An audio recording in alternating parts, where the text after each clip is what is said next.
କିଏ ଜିତିବ ଆଜିର ମ୍ୟାଚ୍? ଆଜି ମୁହାଁମୁହିଁ ହେବାକୁ ଯାଉଛନ୍ତି ଲକ୍ଷ୍ନୌ ସୁପର ଜାଏଣ୍ଟସ୍ ଏବଂ ଚେନ୍ନାଇ ସୁପର କିଙ୍ଗସ୍।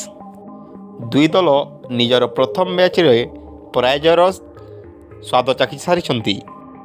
କ'ଣ ରହିବ ଉଭୟ ଦଳର ପ୍ଲେଇଂ 11? ଦଳ କେଉଁ ପ୍ଲେୟରକୁ ବାହାର କରିବ ଏବଂ କାହାକୁ କରିବ ଏଣ୍ଟ୍ରି? ନା ଦଳ ରହିବ ଅପରିବର୍ତ୍ତିତ?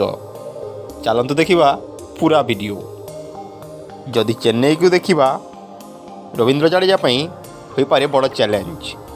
କାରଣ ପ୍ରଥମ ମ୍ୟାଚ୍ରେ ଧୋନି, ଜାଡ଼େଜା ଏବଂ ଉଥାପାକୁ ଛାଡ଼ିଦେଲେ କେହି ବି ଭଲ ସ୍କୋର କରିପାରିନଥିଲେ।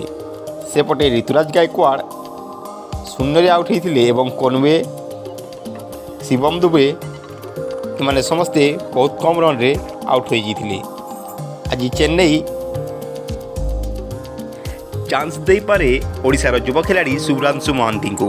ପଟେ ବୋଲରମାନଙ୍କୁ ଯଦି ଦେଖିବା, ଆବୁ ଏବଂ ସେଣ୍ଟନରକୁ ଛାଡ଼ିଦେଲେ କେହି ମଧ୍ୟ ୱିକେଟ୍ ପାଇନଥିଲେ। ଆଜି ଖେଳିପାରନ୍ତି ମଇନ ଅଲି।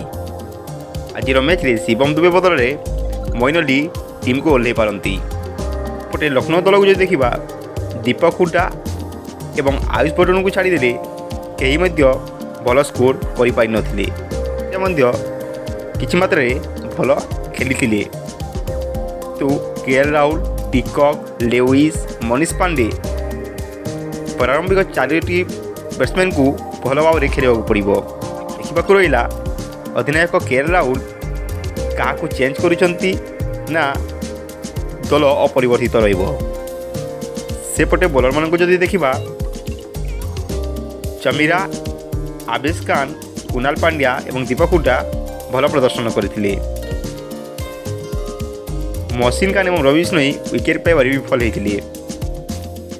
ହେଲେ ମଧ୍ୟ ଦଳ ବିଜୟ ହାସଲ କରିପାରିନଥିଲା।